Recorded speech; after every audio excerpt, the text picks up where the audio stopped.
Basic accounting concepts. सबसे पहले first point आता है हमारा मनी मेजरमेंट कॉन्सेप्ट। अब नाम से ही समझ आना चाहिए ये मनी से रिलेटेड है, ठीक है। क्या कह रहा है समझते हैं। In accounting only those transactions are recorded, यानी उन्हीं ट्रांजेक्शंस को हम रिकॉर्ड करते हैं जो which are of financial nature, यानी जो पैसों से रिलेटेड होती है। This can be measure in terms of money, यानी ओवरऑल ये कहना चाह रहा है मनी मेजरमेंट कॉन्सेप्ट कि जितने भी बिजनेस में ट्रांजेक्शंस होते हैं फाइनेंशियल से नेचर, यानी फाइनेंशियल मतलब पैसों से रिलेटेड, यानी जिसमें पैसा आ रहा है या फिर जा रहा है, यानी ओवरऑल हमारे पास से पैसे का आदान प्रदान हो रहा है, यानी या तो बिजनेस के पास पैसा आ रहा है या फिर बिजनेस के पास से जा रहा है। तो ऐसी लेन देन, तो ऐसे ट्रांजेक्शन तो हम मनी मेजरमेंट कॉन्सेप्ट के अंदर रिकॉर्ड करते हैं। Second point entity concept. Entity का मतलब होता है कि दो आइडेंटिटीज को अलग अलग बांटना, यानी in accounting business and businessman are two separate entities, यानी ये कहना चाह रहा है कि अकाउंटिंग के अकॉर्डिंग जो बिजनेस है वो अलग है और जो बिजनेस तो करने वाले यानी बिजनेसमैन है उसको अलग पर्सन माना है, यानी बिजनेस तो अलग एक व्यक्ति माना है और बिजनेसमैन तो एक अलग पर्सन माना है। और इनकी क्या है, दोनों अपने अपने क्या होते हैं, सेपरेट असिस्टेंट्स होते हैं, यानी अपने अपने सेपरेट जो भी है प्रॉफिट लॉसेस वगैरह होते हैं, right. The investment which businessman does becomes his asset, but for business it becomes a liability। अब एक एग्जाम्पल के साथ भाई इसमें ये बात सुनते हैं ना बच्चे बड़े कंफ्यूज हो रहे होंगे कि जो बिजनेस है वो बिजनेसमैन वो अलग अलग कैसे हुए, राइट। समझो जो पैसा बिजनेस में इन्वेस्ट किया गया, जो पैसा बिजनेस तो स्टार्ट करते समय बिजनेस में इन्वेस्ट किया, वो पैसा एक्चुअल में किसका था, भाई बिजनेसमैन था। तो भाई बिजनेसमैन के लिए क्या हो गया, वो एसेट हो गया, उसकी संपत्ति है वो, ठीक है। बट यही अगर हम बात करें बिजनेस के लिए तो वो बिजनेस के लिए क्या हो गया, उधारी। क्यों, क्योंकि वो एक्चुअल में वो पैसा किसका है, बिजनेसमैन था, बिजनेस तो थोड़ी है, तो बिजनेस के ऊपर तो उधारी है ना, तो वो लाइबिलिटी है उसके ऊपर, राइट।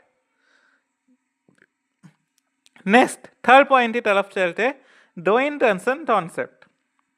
अब क्या रहा है, in accounting it is assume that business will be carried on indefinitely, यानी बिजनेस कोई भी तभी भी एक सिंगल वे में नहीं चलता है, यानी तभी भी प्रॉपर डायरेक्शन में नहीं चलता है। ऐसा नहीं होता है कि हर महीने 10,000 20,000 50,000 ऐसा कुछ आना है, ऐसा कुछ भी नहीं होता है। तभी बिजनेस में प्रॉफिट हो रहा है, तभी लॉस हो रहा है, तभी कम प्रॉफिट हो रहा है, तभी ज़्यादा प्रॉफिट हो रहा है, तभी कम लॉस हो रहा है, तभी ज़्यादा लॉस हो रहा है। अप एंड डाउन्स में बिजनेस में चलते रहते हैं। लेकिन आप तो बिजनेस जब तक चलते रहना है जब तक आपने जो उससे ऑब्जेक्टिव्स है, यानी उससे जो टारगेट है, आपके गोल्स है, वो डिजायर्स है, जब तक आपके फुलफिल नहीं हो जाए जब तक आप उसको चलिए अपने बिजनेस को चलाइए, राइट।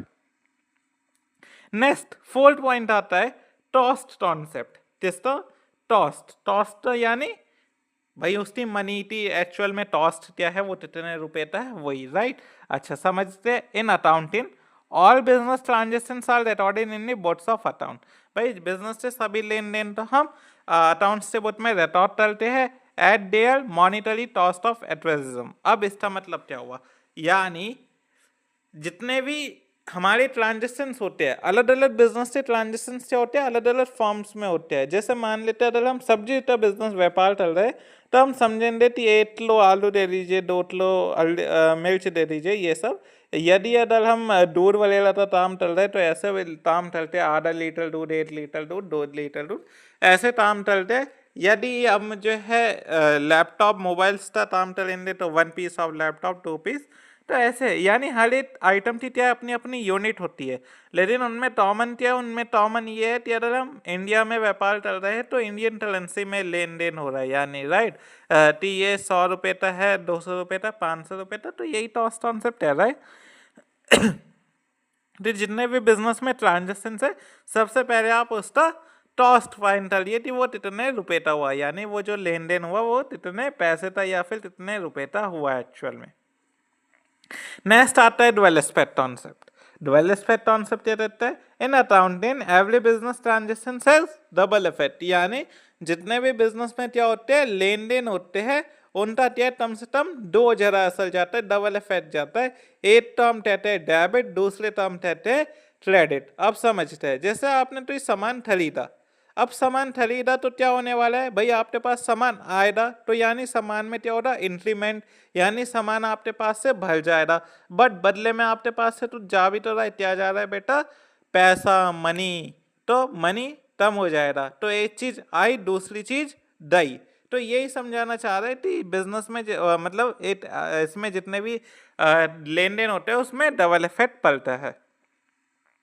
नेक्स्ट है periodic concept। periodic concept कहता है in accounting it is assumed that the business accounts will be prepared at least 1 year।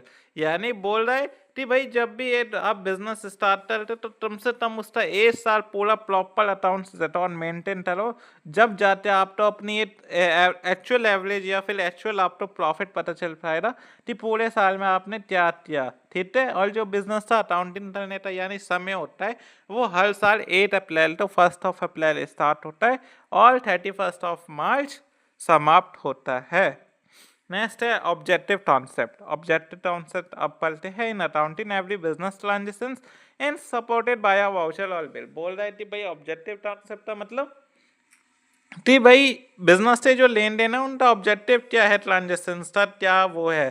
तो भाई बिजनेस से जो लेन देन का हमारे पास प्रूफ होना चाहिए जो किस फॉर्म में होता है, बिल्स की फॉर्म में होता है, और बिल्स तो हम अकाउंटिंग लैंग्वेज में वाउचर्स कहते हैं, राइट। तो ये सारी बातें बेसिक अकाउंटिंग कॉन्सेप्ट से रिलेटेड थी, राइट।